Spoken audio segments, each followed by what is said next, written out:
Yeah, hi there. Yeah, this is Zen Dude Fitness, the jump rope hotline. Oh, interesting. Oh, you're new to jumping rope. Congrats on the journey, my dude. Hell yeah. So what seems to be the problem? Ah, very interesting. Okay, so you think because you're a beginner that you're not going to learn how to be able to jump rope? Ha. Ha. Brandon, we have another one. Ha. We have another one that thinks you're not going to be able to jump.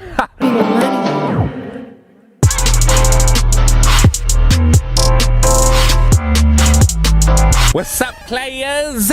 What's going on, Zen Dude Nation? This is Dan Whitmer, and today I'm going to be teaching you how to jump rope if you are a beginner. Now, we have released a video on how to jump rope, 6 basic steps. It's linked up, check that out if you haven't already.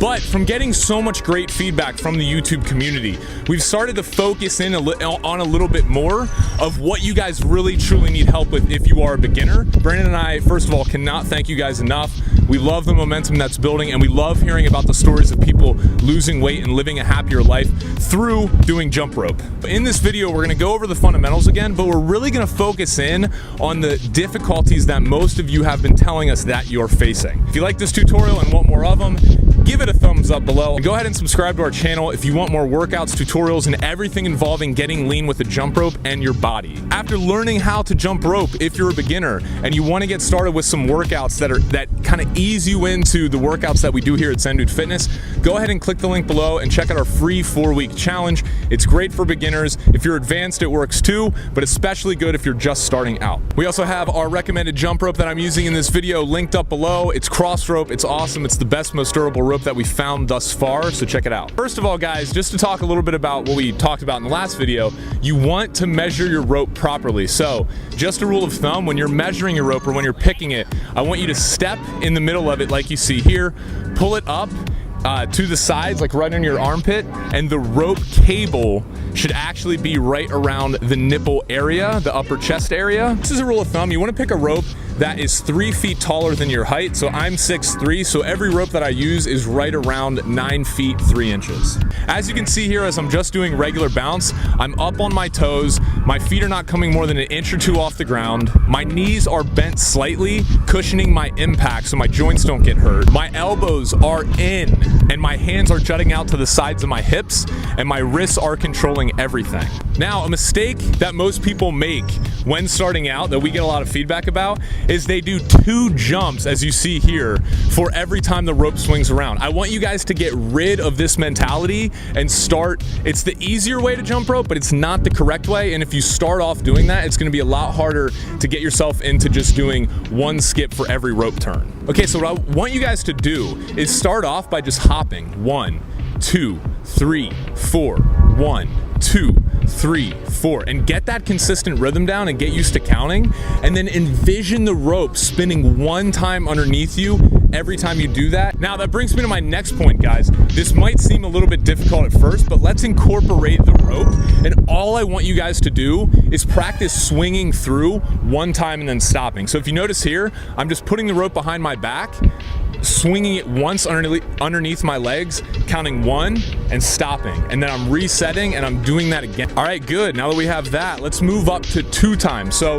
just keep the rope steady and then go 1, 2. As you can see here, I'll give you guys a little bit of time to get this down.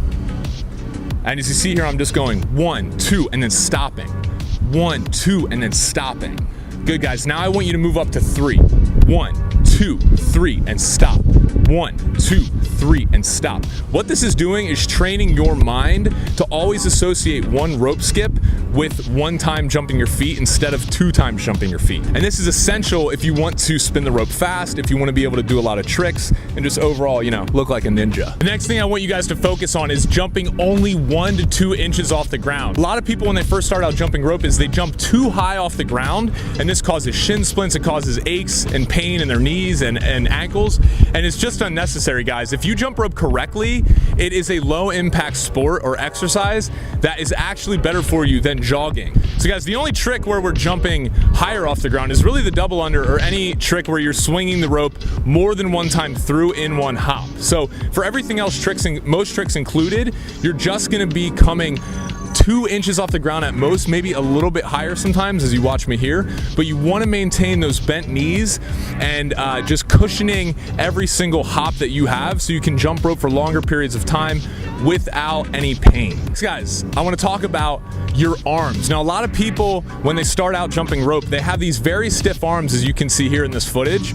And what this does is it does not allow the rope to be tight when spinning around them. So they're really working their shoulders super hard. But the problem is there's no forearm or wrist action, so the rope is not spinning around tight. An analogy that I like to use is, think of a baseball player. If there's a pitcher and he has the ball like this and he's throwing it with a straight arm, first of all, he's not going to be able to throw it that hard, and he's probably not going to have that much accuracy, as opposed to if he winds up like this and coils it and kind of spins his arm around and throw it. You can throw it much faster if you bend your arm. The same applies to jumping rope. You're not going to be able to spin the rope fast and keep it tight if your arms are super stiff like this. You need to make sure you're getting in proper arm motion with your forearms. So keep the elbows in, let the forearms and the wrists do everything. They're gonna make sure that the rope stays tight as it spins around, which will allow you to go faster and do more tricks.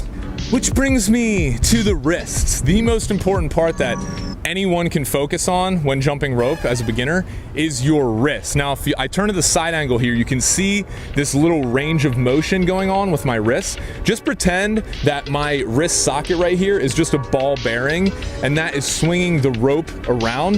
That's how you keep it tight, and that's how, if you notice here in this footage, it looks like I'm pretty effortlessly spinning the rope super fast.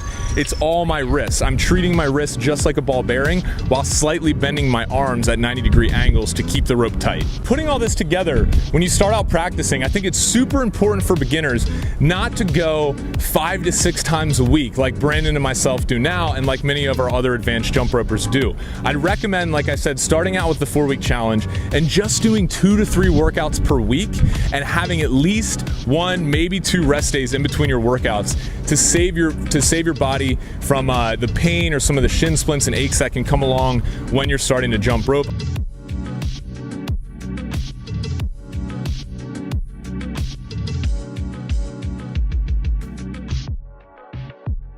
Yeah, I know, okay, and my mic's also still broken. Brandon like freaking left to LA and left me with this one. What a friend, huh? Calls me his brother. I don't know where the brotherhood is there, you know? Whatever.